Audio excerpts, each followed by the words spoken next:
What's up, y'all? Welcome to episode 2 of Living, Overcoming, Becoming. We made it. I'm not going to sit here and say that I did not think that this was going to happen, but I was a little unsure about how it was going to happen because, of course, life be lifing, and sometimes my expectations and realities don't match up. But I will say, I will pat myself on the back because I'm trying to stay consistent. I'm trying to stay on top of it. I'm trying to do things differently with this project because it does mean a lot to me. And apparently it means a lot to a lot of you too. So thank you for the support. Thank you for the push. Because honestly, I'm going to need it. Because I see that doing something like this obviously makes you know who mad. Because now he's coming after me. But today we're shifting gears a little bit because I feel like my last episode was more so about how I got to this place of coming back to God. But now I think I kind of want to talk about what happens after you say yes. I feel like for a lot of people that could be something different. But for me, this experience has been something that I don't think anybody could have talked me through because it was tailored exactly to me with only experiences that I feel like I experienced. So maybe after I talk about it with you guys, I hope this doesn't scare anybody that's on the fence. I hope it doesn't deter anybody from their journey. I'm just being completely honest. And the title of today's episode is I Am a New Creation, even if I don't feel like it. Because I'm going to be honest, some days I don't feel different. Sometimes I feel exactly the same. Sometimes I feel like the changes that were expressed to me didn't really happen that way or aren't happening that way, or I can't even see it yet. I know I love God. I know I want to give my life to God. I told him, if you want me, come and get me. I'm here. I'm not running anymore. But after I said yes, to be honest, a lot of things happen and continue to happen. And I had to readjust my mind and my way of thinking. And honestly, as I was kind of putting this episode together, there were like a few things that really stuck out to me. And honestly, I'm gonna just talk my way through it because at this point it can't get any worse. But the 3 points that I'm going to make today, I'm only going to make 3 because I don't want to drag it out and I don't want to miss the mark. But at the same time, I feel like I need to discuss these. The first point is salvation doesn't magically erase your struggle. I don't know why that has always been a thought that once you say yes to God, all of a sudden it's like a magic wand and everything just changes and you don't continue to go through things. Or your life suddenly gets so much easier, or I don't know. I feel like a lot of people have different ideas about what happens when you say yes to God. But let me tell you, the struggle still stays there sometimes. Now, your mindset might change, but we'll get into that in a minute. The second point that I'm going to make is your feelings don't determine your faith. I'm going to say it again. Your feelings do not determine your faith. Again, we'll get into this later. And the last point that I'm going to make today is becoming is a process, not a performance. Again, for the people in the back. Becoming is a process, not a performance. Okay? These are my 3 points today. Like I said, becoming a new creation, I didn't know what that meant. You know, I kind of thought that once you said yes, you had to give everything up or it was all going to fall off or disappear. And that didn't happen for me. Like you guys heard last week, I was being called for weeks. I heard a voice in my head, didn't know who the voice was. I thought I was going crazy. And then when I finally answered the voice, and I said, God, you know what? If you want me, I'm here. Obviously, I can't keep running. I can't keep doing whatever I want to do because I know you're just going to keep doing this to me. So let me just see what's up and then we go from there because I was tired.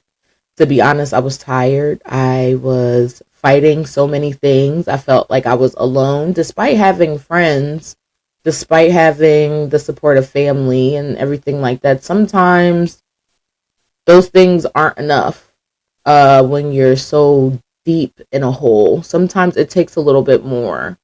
And like I had expressed before, I was filling a hole with things that weren't good for me. And it wasn't a surprise that I had lost myself. It wasn't a surprise that I had went so far into a hole that I didn't want to live anymore.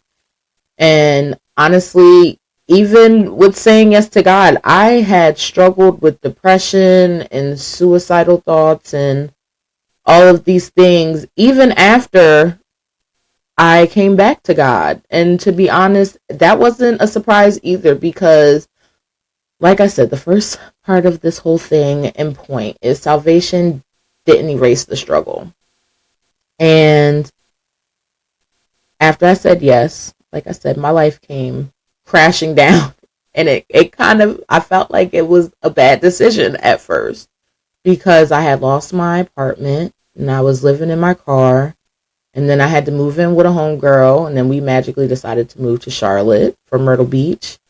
And then we moved to Charlotte. And, you know, I was chasing somebody at that point and kind of thought that would make me feel better.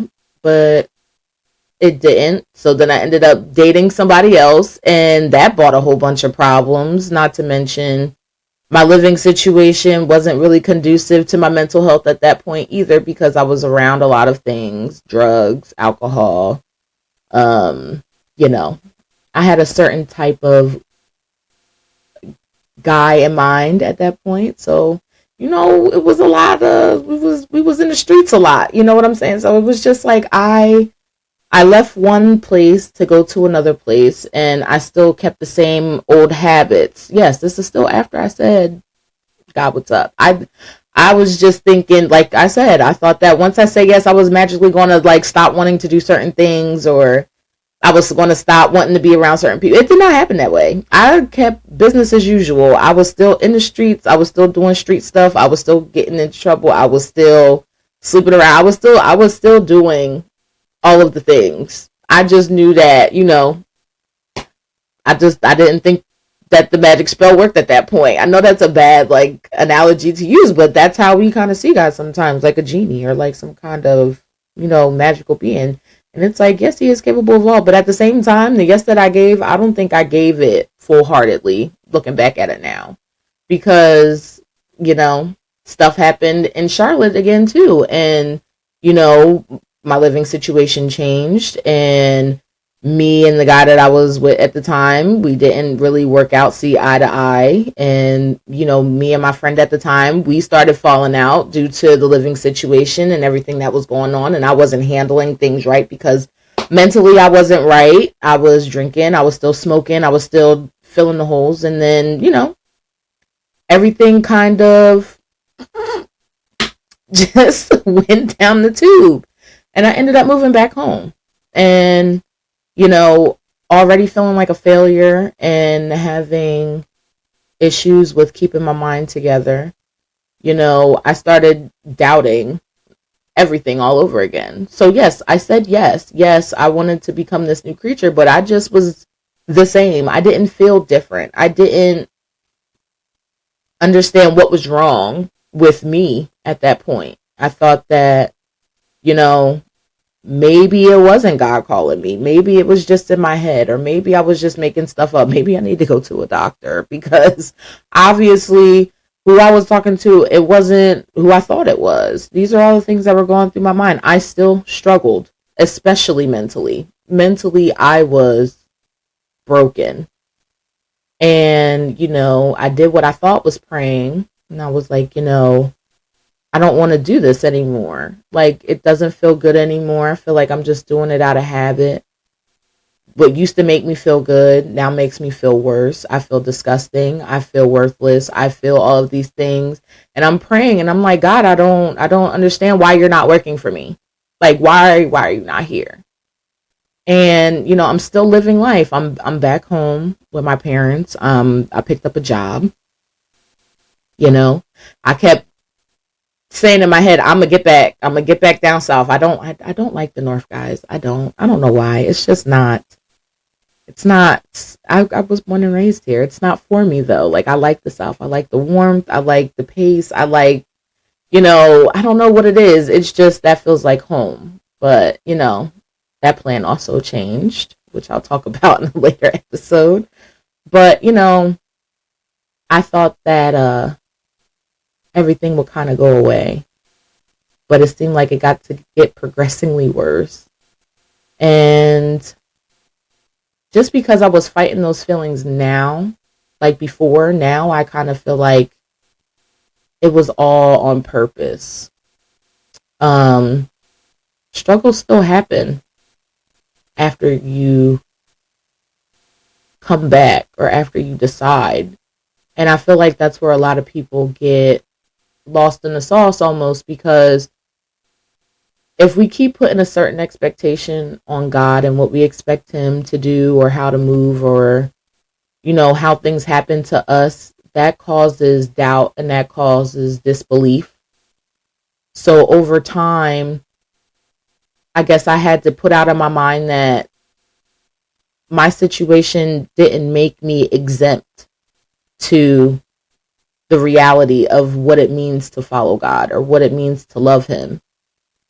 And I had to understand another thing. God doesn't call people who are already perfect.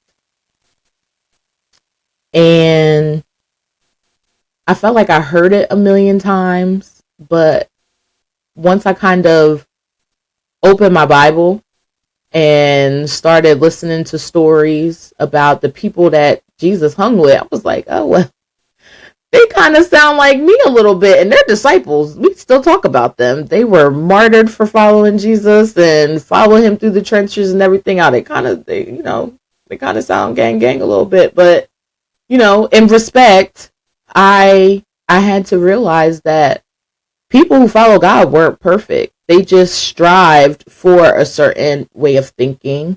They strived for a certain way of life. But we have to remember we're still human. Jesus was the blueprint. And that's something that we have to follow. But at the same time, we have to give ourselves grace and understand that struggle is still going to come. It's our mindset that needs to change. Because I tell you one thing.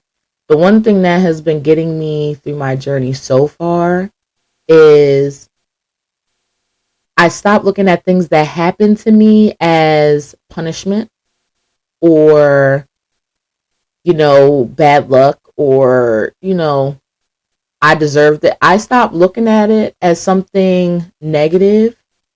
And I almost kind of look at it like, okay, this is happening.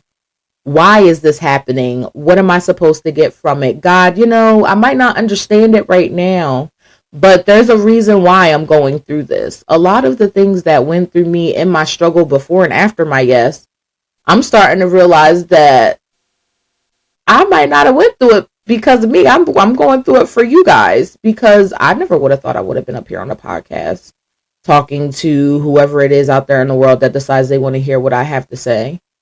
But it seems like a lot of the things that I dealt with, am dealing with, are facing, am trying to get over still, are things that you guys are dealing with too. And like I said, this show is all about transparency. This show is all about being honest. I don't sugarcoat anything. I never have. I never will. Once I kind of made in myself a new creature before, when I went away, I made it so I was never quiet ever again. And I made sure that the old me died and I created something else. But then after my yes, the person that I created, it started to get broke down into pieces. And now I see what they mean by, God presses olive oil out of you. Because, it was just like the person that I had built out of survival was getting broken down in my struggles. The things that were happening to me before not only continued to happen, but now my mindset was different. And I'm like, oh, is this what they mean by being a new creature? Is this what they mean by when you say yes, things change? They don't change the way you expect. So again, salvation didn't erase the struggle. But what you need to understand is giving your life to Christ doesn't mean everything gets easy. It means everything gets covered. Is basically what I want to get into. Make that point. Another point in my first overall idea is you're not less saved because you're still fighting battles. Some of the most anointed people I know in my life deal with some of the worst situations. And that doesn't make them less qualified. It doesn't make them less saved. It doesn't make me less qualified. It doesn't make me less saved. It just means that whatever is in you, whatever is, being, they use the word birthed in church a lot. Whatever you're hiding inside of you, whatever is being stored, whatever is there. If your struggle is bad, 9 times out of 10 is trying to keep you distracted. 9 times out of 10 is trying to make you think that you are not capable. A lot of the times for me, my struggle is in my mind against myself. Like, I'm not even going to give the devil credit most of the time, because half of the time he don't even got to do nothing with me. I do it to myself. Like, I doubt myself. Like, I tell myself I can't do things. And that was just after years of doing it. That was one of the things I thought was going to get erased. It didn't. It got so much worse. It was just, things that I had dealt with. And I was comfortable there. But, after my yes, I'm like, okay, I'm not going to think like that anymore. I had to start picking up my Bible. Shout out to the women in my church, because, I am low-key a conspiracy theorist. I don't do it on purpose. It's just how my brain works. And to be honest, I love the digital Bible. It is convenient, when I'm on the go, but I need something in text. It's something about reading something in print that helps me absorb, and I know it's never going to change. I know like, you know what I mean? Like, print is just print, and digital factors, they kind of creep me out a little bit, because I'm like, anybody could change anything. It could turn into Wikipedia overnight. But back to what I was saying, once I started thinking those things about myself that are untrue, which is I'm unqualified, God doesn't love me, I'm worthless, I feel my shame creep in. I have to, first look up good, good scriptures to look at, because I'm not well versed in the Bible yet. I don't know about half the stories. I don't know about half the people. Yes, I'm reading cover to cover. Most of y'all might have seen my little excerpts on TikTok, but I still have to look up that stuff. I still have to call my leaders. I still have to call my grandma. Like, ma'am, what scripture do you suggest? Because I don't know.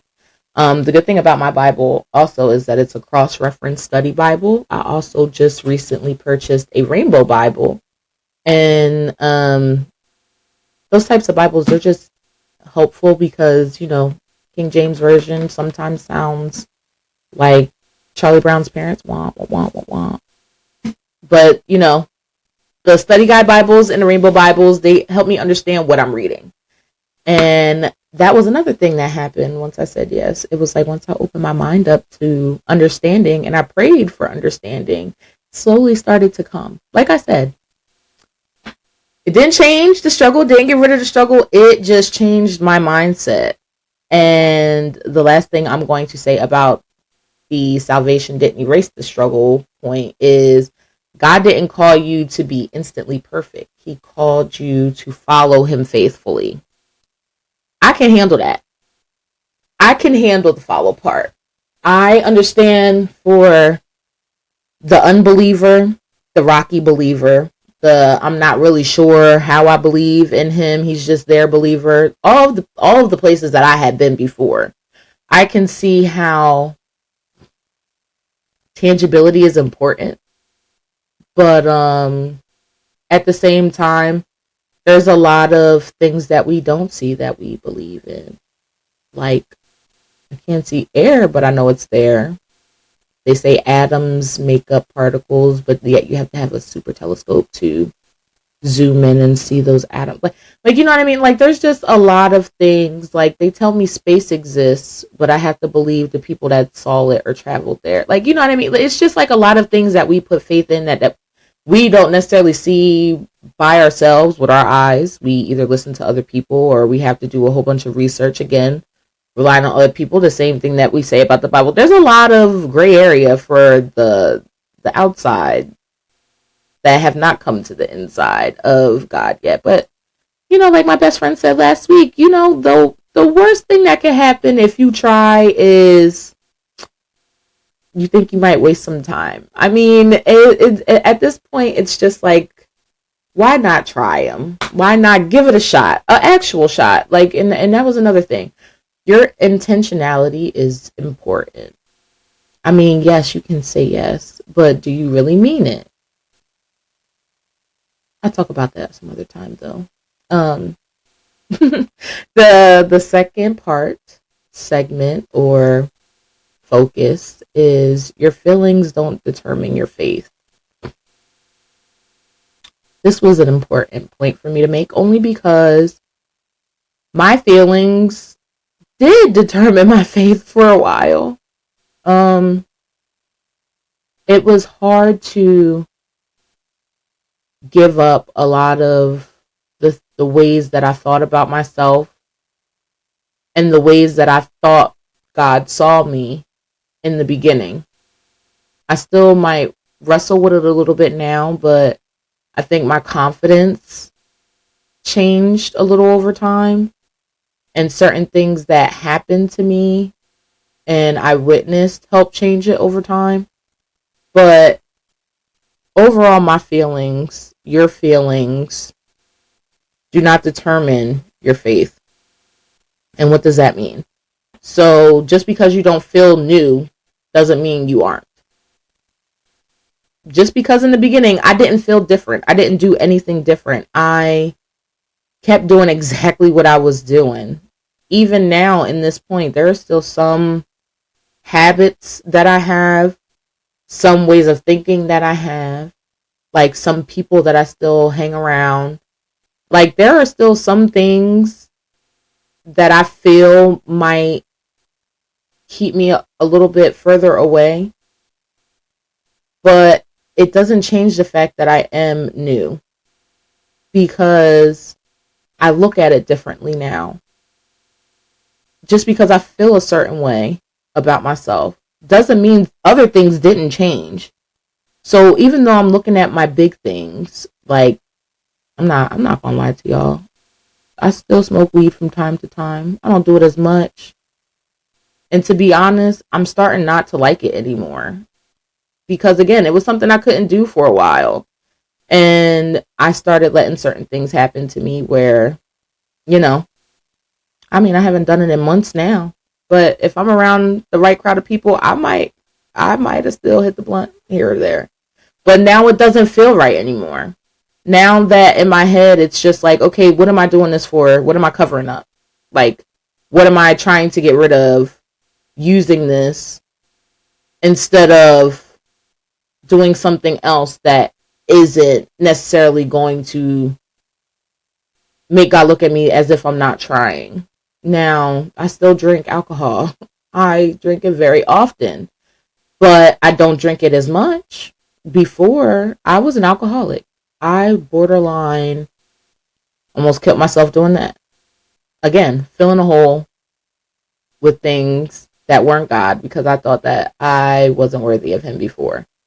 And I woke up drinking. I drank throughout the day. I went to sleep drinking. Again, dealing with depression.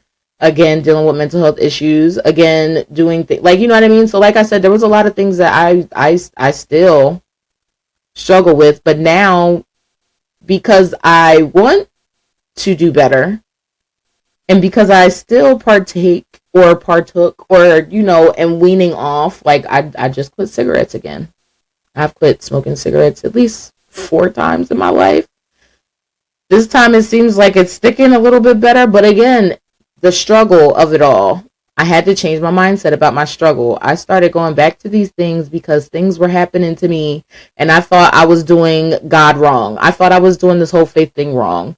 And the quickest thing that I could do whenever anything happened to me was smoke a blunt, get drunk, smoke a cigarette. Like, you know what I mean? So these are habits that I have built up for so long that I'm still fighting every day. Even though I quit them, even though I'm trying to stop doing them, sex was another thing. There were so many things that I had been doing to mask pain, to cover things up, to fighting.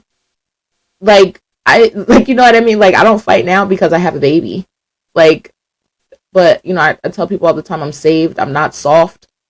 So it's just like, because I'm trying to be this new creature, sometimes that feeling of anger and rage and wanting to just get my frustrations out by beating people up, I can't do that anymore. Renewing of the mind is what comes to mind. You know what? Matter of fact, that's actually a scripture reference. Let me find it. Because another thing that you have to do is you have to understand that when you use the Bible, not only can you read something one time and then it completely change itself another time, but it's very helpful. Which one am I looking for? Okay, so there was one in 2 Corinthians in chapter 5, verse 17. Therefore, if any man be in Christ, he is a new creature. Old things are passed away. Behold, all things are become new. Again, I might not feel new. I might not feel like a different creature because I still want to do, have done, still do. But my mindset sure did change over time. Once I kept praying about it, once I kept asking God what the root of it is, once I kind of had to do like the dirty work is still being done. Even though sometimes my habits don't seem new, my mindset did become new. Another one. Okay, this is a good one too. Philippians chapter 1, verse 6 says, being confident of this very thing, that he which hath begun a good work in you will perform it until the day of Jesus Christ. So, in my mind, what this is telling me is, if I put in the work, and I continue to put in the work, then all of these things are going to be indeed not only made new, but it's going to make me feel new. And I'm going to continue doing this until God comes back or I die. That's what I'm getting from it. You know, that's it. It makes sense. Again, all of these things are still coming to me. I don't want you guys to think I have this all figured out. These are still things that I am still processing. These are things that I'm still trying to figure out, that I'm trying to get comfortable in. Another thing that I have for my second point of your feelings don't determine your faith came from Romans chapter 8. There is therefore now no condemnation to them which are in Christ Jesus, who walk not after the flesh, but after the Spirit. Honestly, I still do fleshly things. I do. I still have a lot of fleshly needs, physical needs that, you know, again, I am working on, I am praying about, I am trying to put down. But what I can say, what comes with your yes and your constant push and pursuit to God and your constant concentration of understanding yourself and Him and what He is calling from you, is your spirit. That thing that sits inside of you, it's like your conscience, that thing in the back of your head that says, maybe this isn't a good idea. That begins to get so sick of you. Let me tell you something, because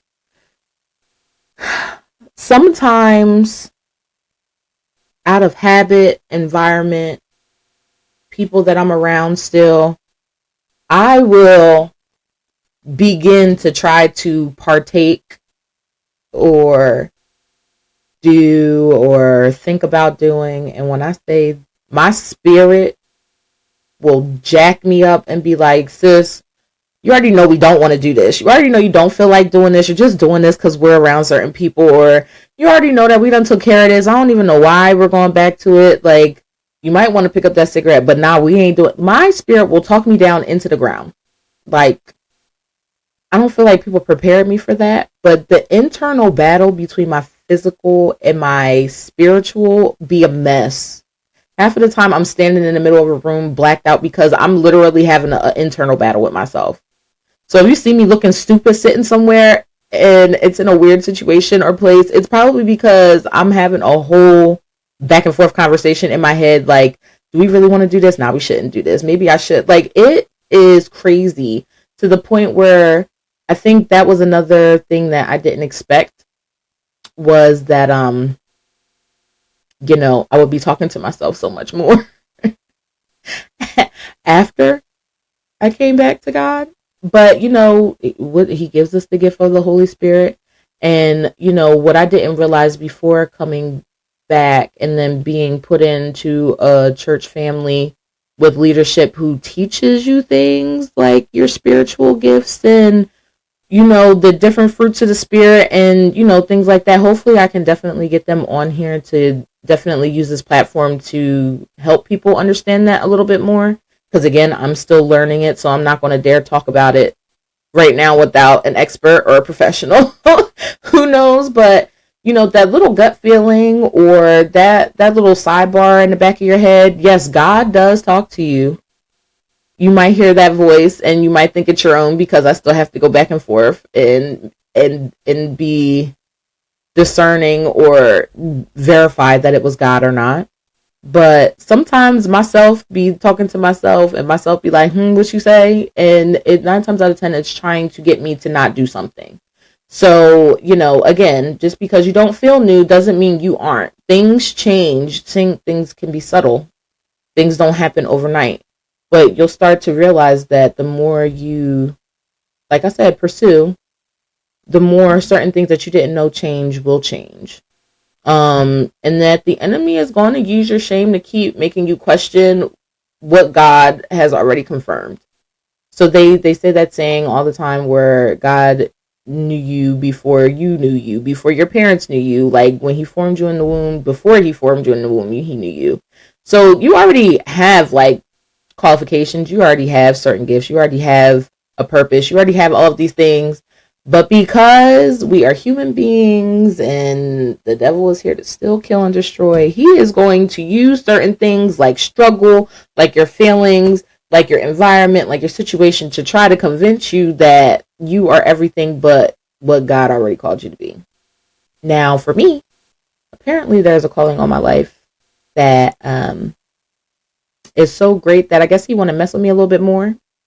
So I feel like that was a lot of what I was dealing with before I came back, because I felt like, honestly, looking back now, if he would have continued to be persistent like he was with keeping me so distracted, I probably wouldn't have came back as fast. I think it would have happened eventually, but there were certain instances that happened before my yes where I was like, I feel like God intervened, like either on time or before, because there are some things that I don't even know how I made it out of still.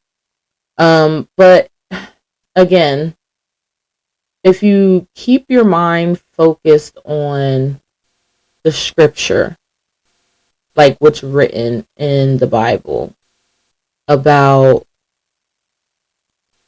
what, I guess I'll say, like what God actually has for you, how he feels about us, the plans that he has for us. Like, you just have to keep reminding yourself that, you're above and not beneath. Like, you're the head and not the tail. Like, I know it seems like those phrases are like I am called, I am anointed, I am special, I am important. Like, you have to affirm yourself so much after the fact, only because If you're like me and you dealt with self-doubt or unworthiness or shame for so long, like the things that I did, I felt like it made me a bad person. Even changing that mindset is hard. But it's just like once I started getting the right scriptures and being around the right people and getting people that can explain things to me until I understand it for myself, like those are important because your feelings are going to throw you to the wayside. They going to jack you up. They going to like if you have the right kind of feelings, it could literally turn you away from God. It could deter you. Again, do not allow your expectations to determine what your journey looks like after your yes. But scripture is important. The Bible is important. Like it's literally a blueprint. It's literally your playbook. It's literally something that you go back to reference because in there it will tell you that there were people that were probably dealing with the same exact thing that you were dealing with and God was still there. Jesus still came and redeemed those people. Like the same people with the same, afflictions or thoughts or desires or behaviors. Like reading it for myself now, I'm really looking at this like, dang, like there were a couple of people in there that were above reproach, but the other ones seemed like they was dealing with a lot of the same stuff I was. A lot of the same things you are. Men, women, children, everybody in there. It's just like you have to refer to it yourself. Again, another reiteration from last week. You cannot depend on somebody just telling you. Yes, there are trusted people out there, but yes, there are false teachers out there. There are false prophets. There are people that manipulate things the wrong way. There are good and there are bad. But the only way you can determine yourself is research. You go back and you read it yourself. Yes, there are also a lot of religions out there. I get that. There are a lot of ones that are appealing. There are a lot of ones that also make sense. Again, I'm not knocking people that believe other. I am talking about the one God that I believe in, that I believe is the God of all gods, above all others, the one that got me out the trenches, the one that still continues to look at me and all of my flaws and say, I still love you. I still called you. I still think that you are worthy. I'm talking about him. I'm talking about Yahweh. Like, so much to the point where I got him tattooed on my wrist. Like, like, you know what I mean? Like, that's another thing. Like, I have tattoos, y'all. I have tattoos. I still cuss. Like, I try not to cuss. Sometimes I feel like some of my sentences get extra seasoning, and I try to like I said, salvation didn't erase the struggle. It didn't erase everything overnight. It is literally something that you have to continuously strive to do. It is something that you continuously have to go to God and say, hey, I need your help. I'm sorry. I did not mean to do this. But again, I feel like I'm messing up. I feel like I'm not new. I feel like I'm the same person. And then he'll give me something where I'm like, oh, well, I did change this and I'm doing better. If I would have cussed before, I would have definitely not said sorry. Like, God, I'm sorry I hit that person. I really did not know where that came from. Like, I am trying to change.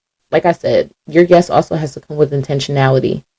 And because I am intentionally striving for God, because I am intentionally trying to be better, because I am intentionally praying, I am asking, I am talking, I am going to my leaders when I need it, I am doing all of these things. I am being so intentional that even when I fail, I might feel so bad. I might tear myself up. I might tell myself, see, you ain't so different. See, you knew you was like this. See, you still want to be that gutter, that ratchet, but then it's like something else clicks in my head and I'm like, no, but this is something that you did different. Oh, you actually feel remorse. Oh my gosh, you didn't continue to do it. You stopped after it happened. Oh, you are actually asking for forgiveness. There are things that have changed about me that I don't give myself credit for, because when I do the thing that I thought that I got rid of, the devil comes right in and says, see? And I'm like, but no, like I reeled it back. Give yourself grace. I still struggle with that too, giving myself grace. But grace in your journey is important. It's almost essential, along with support.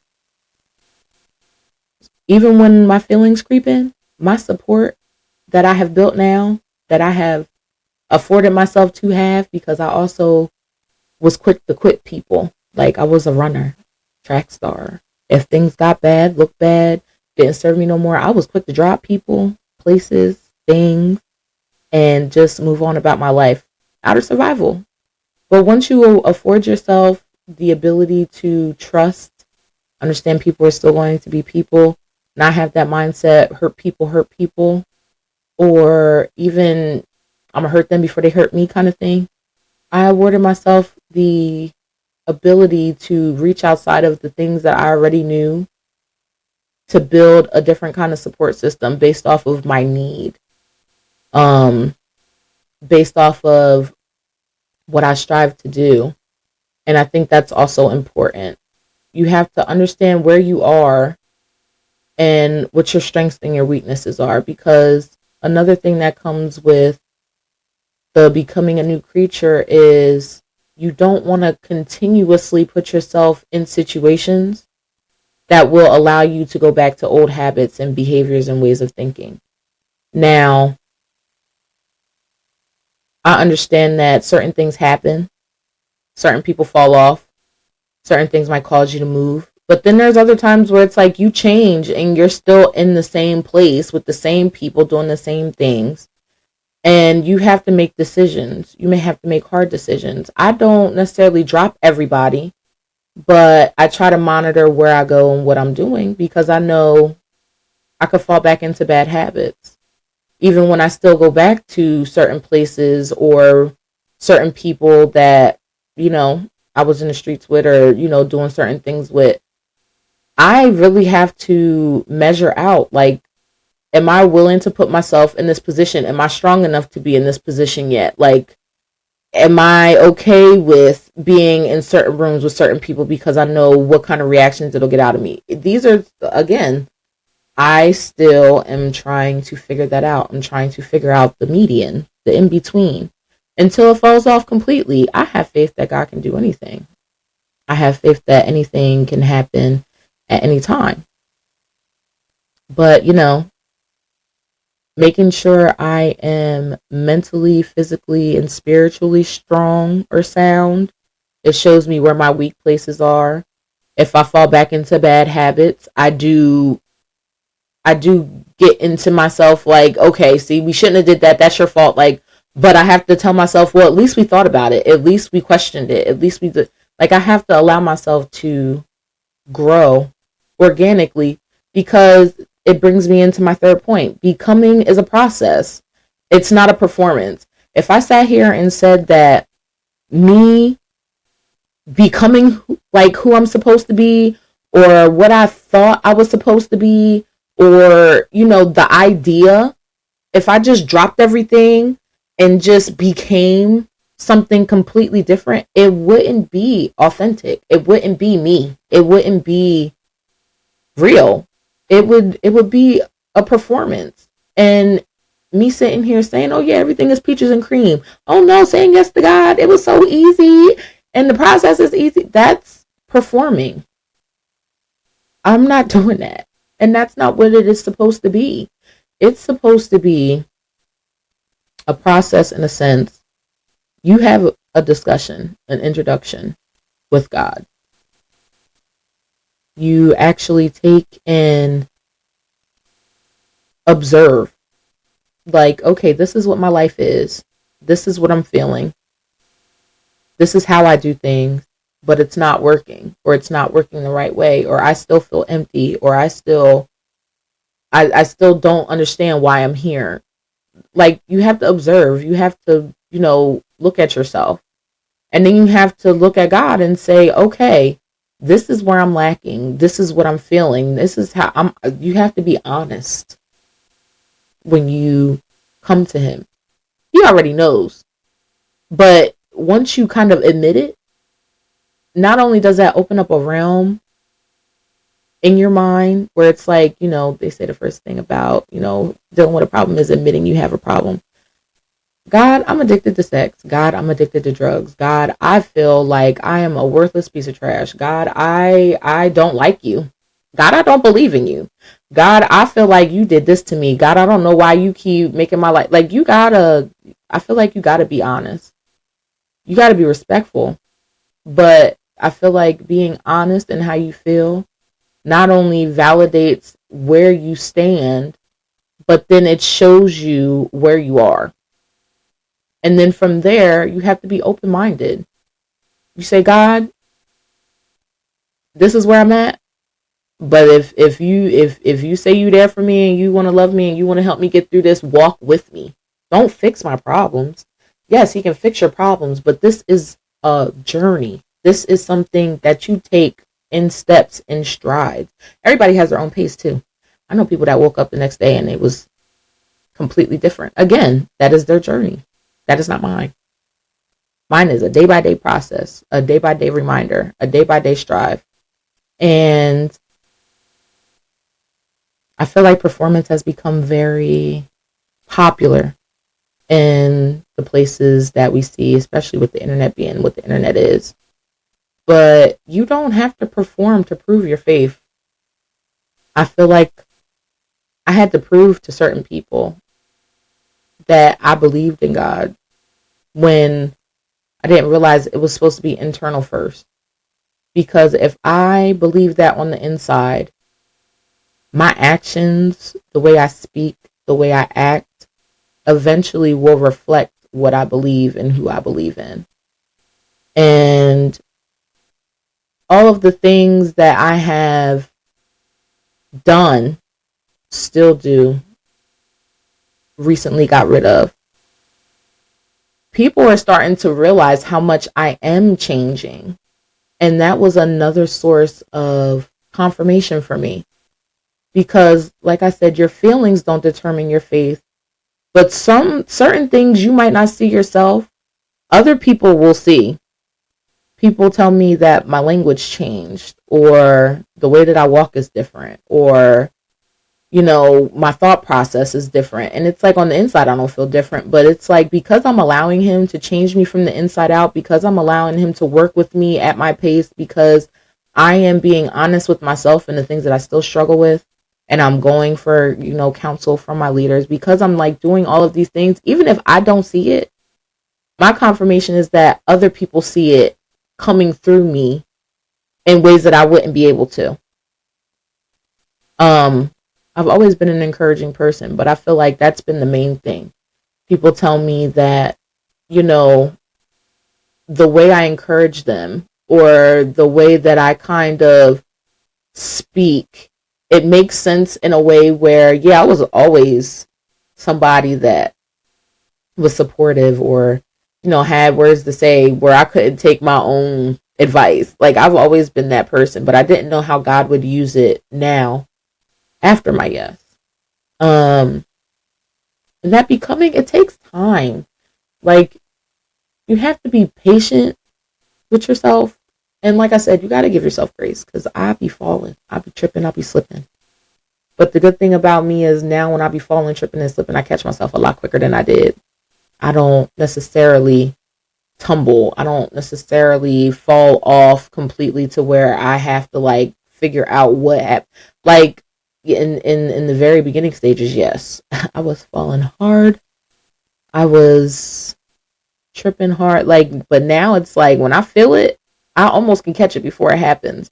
And that's because I'm very adamant about not only breaking patterns and habits that I had, but I'm starting to see how certain patterns, habits, and behaviors don't serve me anything positive. Again, I'm also a Christian that believes in therapy. So I need all of the Christians out there to go to school for therapy and, mental health services, because finding a Christian therapist is hard. Not to say I won't go to a regular therapist, but I feel like Christian therapists, I need y'all. Just like I need Black doctors and, educators. I just need us as a race, but I also need the believers to step up and hit these realms, because I will say the one that I did find coincidentally ended up being a Christian, but they did not advertise it, which I know that's hard. But to be honest, in this day and age, y'all better get used to proclaiming, because it's about to get wicked out here if it already isn't. But, you know, you see what they did to the disciples.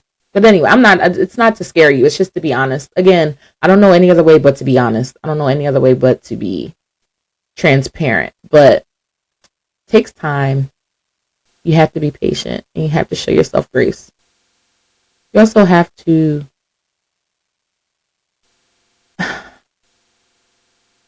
understand that you're human. That every step that you take, even in weakness, is still a progress.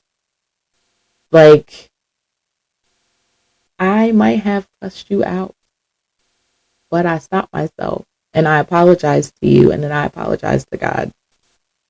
Yes, I had a moment of weakness, but not only did I stop, I apologized to you and I apologized to God. And I know now that, okay, I am still not, I don't want to say weak in this place, but I still need assistance in this place. I still need to tend to this situation a little bit more. I still have to understand where my boundaries are, what my triggers are, and I have to get more help with that. Like, you know what I mean? Like, it's a process. A moment of weakness isn't a failure. A moment of weakness is just a realization, like, I might need a little bit more help in this spot. God, I might need you to get with me with this situation a little bit more. Reveal to me whatever the source is, the root, because obviously there's still some weeds in there that we need to pull up from the root. Like, you know what I mean? It's just, you have to understand these things. I will say my process now is appreciative. My testimony is appreciative. It did not come overnight though, because again, it had to come with the open-mindedness of how I'm being dealt with, what is happening, what I'm supposed to be doing. You know what I mean? Like, it is all things that are important. And moving forward, I understand that I have to not only show myself grace, but I have to have faith that even when I don't see it, it's still happening. And I will say that is the hardest part. But as long as it's the size of a mustard seed, just a little bit of faith goes a long way. And a great thing that I can attest to is that sometimes I don't get confirmation from myself. I get confirmation from others. And I have to make sure that I am being completely authentic and transparent, not only with other people where I am or where my boundaries are or what I can and can't do anymore or what I'm trying not to do, but I have to do that with myself too. Because the only way that I'm going to fully become new and feel new is if I completely make sure that I am devoted to that I'm constantly making sure I do something better every single time. Or if I do slip up or if I do something wrong, I have to understand that it's not because I'm a bad person or I'm a bad believer or I don't love God, but it's because I still need help in a certain area. I still need to work on something that obviously triggered me or made me think a certain way or made me do something. And I feel like once I deal with that, it makes it easier to not only anticipate it or get in front of it, but it helps me help other people. Again, this is what this podcast is for. I'm not going through this stuff by myself for nothing. I'm not going through this stuff to just help me. I'm going through this stuff so I can come back to y'all and tell y'all what I'm getting from it, how you can possibly avoid it or address it in yourself. And we can encourage each other. That is what it's about. If you're at the point now where you want God, but you don't have the support yet, I hope this is your support. I hope you can look at this and say, hey, I said yes. I ain't get to my church family yet. I don't got the support that I need yet, but I know that I can listen to Erica and whoever she has on her podcast at the time, or look up a certain title or a certain subject, and I hope that you can get some kind of support or community from this. This is what I'm trying to build. This isn't just for me, it's for all of us, because it's getting harder. it's getting more and more frustrating to trust, to open yourself up. And because I still struggle in those areas too, I want to do what I've always done. I want to help people. Sometimes it was the root of my demise, being so empathetic and helpful. But, you know, if I can do this to help at least one person, it's worth it. I want to actually dedicate this episode to some people that not only I feel like God put these people in my life the way that he did, but they also were people that instilled things in me way before I came back. But now I understand what he was doing with these people. I understand how he spoke through these people, of how these people dealt with me for years. But unfortunately, they're not here anymore. And it makes me sad because I feel like these people would have loved this, project. I feel like they kind of were pushing me toward it all my life. But unfortunately, they're not here to experience it. And these people were instrumental in my faith walk more than they ever could imagine.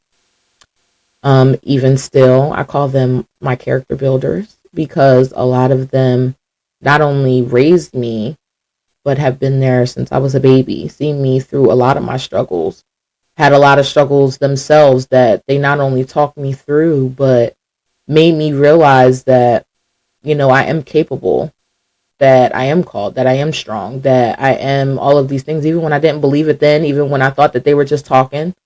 But as a grown woman now, some of them have passed away years ago. All of the things that they have given me still stick and honestly gave me the strength to be able to do this. So, to my Aunt Karen Richbow, my Aunt Tashara Taggart, my auntie and godmommy Paulette Lewis, my Uncle Robbie Lewis Jr., and my grandfather, William Cat Daddy Culclasure Sr.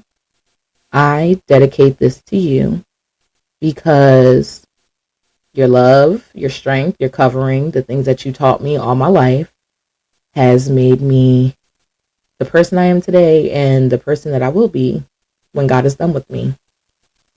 So in honor of you and everything that you have all taught me, all the prayers you prayed, all the good words, all the tough love, I give this to you guys.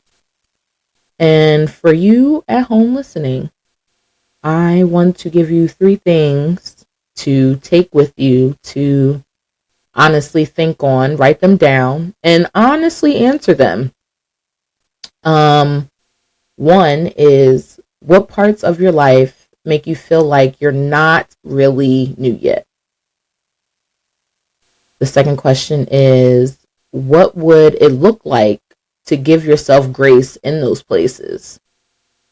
And the last thing is, what truth about your identity in Christ have you been afraid to fully believe? I think asking yourself these questions and being honest with yourself will show you exactly where you are and what you need help on. And for the rocky believers, the unbelievers, the ones on the outside just kind of seeing what's going on over here, I implore you to do that. You can do these reflection prompts, but again, if you're not really there yet, I honestly just want you to go somewhere quiet, and I just want you to sit down, and I want you to open your mouth and say, God, if you're there, show me. But show me in a way I would know it's you. That's it. You can do the reflection prompts if you want. You can answer the questions if you want. But I want the unbelievers, the rocky believers, the ones that are in between. I want the ones to go to a quiet place and literally ask God to show himself to you in a way you would know. It's going to be different for everybody. And then, like I said, I want you to completely put out of your mind what you want him to do. Because, I mean, You might want him to come out the sky personally, but that's not how he's going to show himself to you. But I, again, am proud of myself for this. I am proud of myself for getting through this. I didn't think I was going to be able to get through a whole episode alone. But I also want you to say this with me. I am a new creation, even if I don't feel like it. But I believe it. God's not finished with me. I am becoming, and this is more than enough. Write it down. Say it to yourself every day. Say it to yourself when, you feel the rockiest. Say it to yourself when you don't believe it at all. Say it to yourself as much as you need to. Because, like I said, this is a journey, and we're all doing it together. I want to thank you for joining me today. If this spoke to you, please let me know. I definitely want to make sure that I am staying within the realms of relevance. Again, even though this is my journey and I'm still becoming, I'm still doing this journey with you in real time. I want to make sure that this is helping you as well. So any feedback is good to me, good or bad. And I will see you all again next week. Bye.